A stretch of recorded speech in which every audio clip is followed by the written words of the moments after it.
Ladder news की 7th episode में आपका लैडर भाई फिर से वेलकम करता है, जिसमें हम बात करते हैं बॉलीवुड से लेकर साउथ तक की सारी शॉकिंग अपडेट्स एंड न्यूज पर। जैसे कि अक्षय सच में भूल भुलैया फ्रेंचाइज में वापस आ चुके हैं। एनिमल 2 पार्ट में नहीं बनके 3 पार्ट में क्यों बनने वाली है, और गूगल पर इस साल की most search movie and star कौन है, कबीर खान सलमान के साथ फिर से कौन सी फिल्म करने वाले हैं। सबसे पहले बात करते हैं अक्षय कुमार की, जो एक बार फिर से भूल भुलैया फ्रेंचाइज के लिए रिटर्न टिकट कटवा सकते हैं। और ऐसा भूल भुलैया के डायरेक्टर अक्षय के दोस्त अनीस बाजमी ने खुद कहा है। पिंक विला के एक रिपोर्ट के अकॉर्डिंग अनीस बाजमी ने कहा है, एक बहुत अच्छी दोस्ती है और प्यार मोहब्बत है, सब है, तो अगर ऐसा कुछ होता है, लेकिन फिर वही एक सोचना है कि ऐसा कैसे करे। लेकिन अगर स्टोरी इस तरह की कुछ बन जाती है तो यार मुझे भी खुशी होगी। देखो, भूल भुलैया फ्रेंचाइज में भले ही कार्तिक ने अपनी जगह बना ली हो, मंजुलिकास वापस आ गई हो, लेकिन थिएटर में ऑडियंस की निगाह हमेशा अक्षय कुमार को ही ढूंढते नजर आती है। इवन BB3 में भी everyone was expecting a cameo of Akshay Kumar. आज हर कोई BB फ्रेंचाइज में अक्षय कुमार को देखना चाहता है। ऐसे में अक्षय अगर इस फ्रेंचाइज में वापस आते हैं तो ये उनके लिए एक गोल्डन अपॉर्चुनिटी होगी। अब फ्रेंचाइज की बात हो ही रही है तो पिछले साल आई रणवीर कपूर की एनिमल से भी एक बड़ी काफी शॉकिंग अपडेट सामने आ रही है। 3 घंटे 20 मिनट जैसी लेंदी एनिमल के डायरेक्टर संदीप रेड्डी वांगा,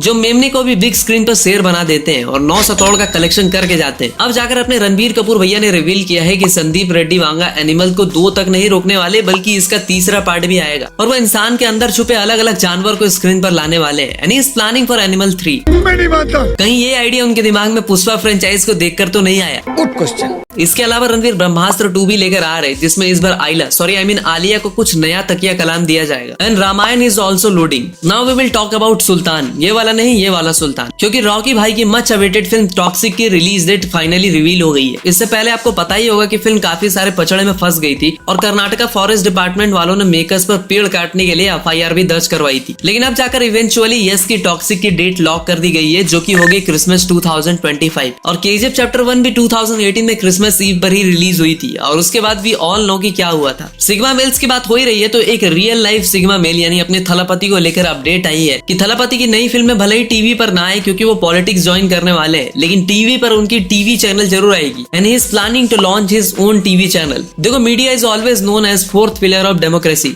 और अगर थलापति का खुद का चैनल होगा तो वो वहां से अपनी बात को सही तरीके से बिना मैनिपुलेट किए अपने जनता और फैंस तक पहुंचा पाएंगे। वेल, थलापति ने तो सिर्फ अपना टीवी चैनल ओपन किया है, लेकिन पवन कल्याण ने एक ऐसा रिकॉर्ड बनाया है जो आज इंडिया के top most pan India stars भी नहीं कर पाए। पॉलिटिक्स ज्वाइन करने के बाद आज थलापति से भी ज्यादा पॉपुलर कोई स्टार अगर हो पाया है तो वो है पवन कल्याण। एंड 2024 में Pawan Kalyan has emerged as the second most search actor on Google worldwide. Pawan Kalyan एक ऐसे नेता है जिनकी महाराष्ट्र रैली में इतना बड़ा जन सैलाब आ गया तो हर दूसरा MLA अपनी रैली में पवन कल्याण की डिमांड करने लगा। वैसे आप थलापति या पवन कल्याण किसके फैन हो, कमेंट में अपनी पावर दिखाओ और स्पैम करो एज गोट थलापति और सुपरस्टार पवन कल्याण। अब देखो भाई, गूगल पर मोस्ट सर्च सेलिब्रिटीज की लिस्ट में पवन कल्याण ने तो अपना झंडा गाड़ दिया, लेकिन मोस्ट सर्च इंडियन मूवीज की लिस्ट में जिसने जगह बनाई वो किसी ने भी एक्सपेक्ट नहीं किया था। The most search Indian movie की लिस्ट में नंबर 10 पर आई आवेशम, 9 पर सालार, 8 पर गोट, 7 पर मंजूमल बॉय, 6 पर महाराजा, 5th पे हनुमान, 4th पे लापता लेडीज, 3rd पे 12 फेल, 2nd पे कल्कि एंड द विनर इज मर्दों को इस दंगल में पछाड़ने वाली स्त्री 2। मैं सच बता रहा हूँ, मैंने कभी एक्सपेक्ट नहीं किया था कि स्त्री 2 गूगल की मोस्ट सर्च मूवी होगी। आपके अकॉर्डिंग नंबर 1 पर किसे होना चाहिए था? बताओ कमेंट्स में बताओ। But I am really delighted to see 2 Prabhas garu movies in this list, first कल्कि और दूसरी सालार। और रेबल स्टार और ऋषभ शेट्टी को लेकर एक धांसू अपडेट आई है। ऋषभ शेट्टी प्रभास के साथ एक फिल्म पर काम करने वाले हैं। कन्नड़ा इंडस्ट्री से भले ही प्रभास और यश का कोलैब हमें अभी तक देखने को नहीं मिला हो, लेकिन अब की बार कन्नड़ा से ही ऋषभ शेट्टी प्रभास के साथ एक प्रोजेक्ट पर काम करने वाले। नहीं, एज ए एक्टर नहीं, बल्कि ऋषभ शेट्टी उस फिल्म के राइटर होंगे। फिल्म को होम्बाले फिल्म्स के छत्र छाया में प्रोड्यूस किया जाएगा, जिन्होंने प्रभास की सालार और KGF 1, 2 और ऋषभ शेट्टी की कांतारा को भी प्रोड्यूस किया था। ऋषभ शेट्टी जैसा हार्ड वर्किंग बंदा जो कांतारा जैसी फिल्म को लिखता है, डायरेक्ट करता है, एक्ट भी करता है, if he is coming up with a project so things gonna be super sexy. Cillian Murphy, अरे वही एक्टर जिसकी ओपेनहाइमर आई थी, जिसे समझने के लिए अलग से कोर्स करना पड़ता है। अरे वही जिसकी मीम चलती है मार्केट में, 2 पैक लगा के शादी में ये कर दिया वो कर दिया। मालूम है तेरे बाप को मत सिखा, चल। दरअसल इन भाई साहब की एक फिल्म 28 ईयर लेटर का एक पोस्टर आया, जिसमें एक स्केलेटन वाला कुपोषित इंसान खेत में कौवा भगाने वाला जैसा लग रहा है। बाद में लोगों का कमेंट पढ़ के पता चला है कि ये तो सिलियन मर्फी है और ये फिल्म दरअसल एक हॉरर थ्रिलर जॉम्बी वाली फिल्म होने वाली है। अब आप सोच रहे होंगे कि जॉम्बी पे बेस्ड तो इतनी सारी फिल्में आई है, तो इसमें क्या खास है? तो भाई ये इस फ्रेंचाइज की 3rd इंस्टॉलमेंट है और सिलियन मर्फी खुद में एक बहुत बड़ा नाम है।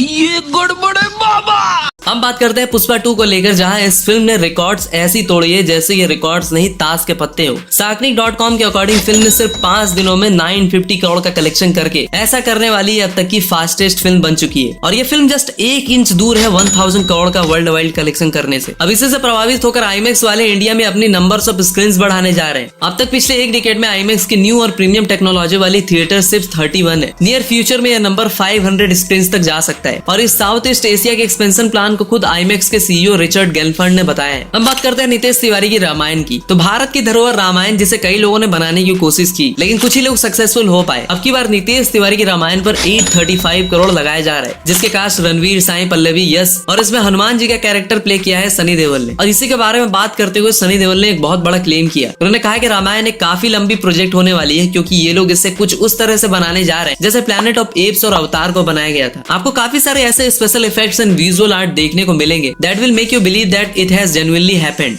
देखो, मैं इतना ही मानता हूँ कि रामायण किसी स्पेशल इफेक्ट्स हाई बजट से ज्यादा सुनाने या बताने वाले के पैशन, तरीके, आस्था पे डिपेंड करती है। वरना सालों बाद भी रामानंद सागर जी की रामायण टीआरपी के सारे रिकॉर्ड्स को ऐसे चकनाचूर नहीं कर पाती। सलमान खान को एक था टाइगर और बजरंगी भाईजान से आसमान की ऊंचाइयों पर ले जाने वाले और ट्यूबलाइट से उनके करियर का फ्यूज उड़ा देने वाले Kabir Khan is now going to collab with Salman once again. और ऐसा करके कबीर खान फिर से 7 साल बाद सलमान के साथ कोलैब करने वाले हैं। लेकिन फिलहाल सलमान काफी सारी दूसरी प्रोजेक्ट्स में बिजी हैं, तो ऐसे में इस फिल्म पर काम स्टार्ट करते करते 2025 एंड हो जाएगा। मैं तो बस इतना ही चाहूंगा कि सलमान खान के साथ एक्सपेरिमेंट मत करना। एक मस्त फुल ऑन स्वैग और लार्जर देन लाइफ कैरेक्टर वाली फिल्म लेकर आना, फिर तो होगी ना भाईजान के फार्म हाउस पे पार्टी। तो भाई आज के लिए इतना ही। वीडियो पसंद आई हो तो चैनल को सब्सक्राइब मारो, जल्दी से 5 लाख पूरा करा दो। मिलते हैं एक और इंटरेस्टिंग वीडियो के साथ, तब तक के लिए हर हर महादेव।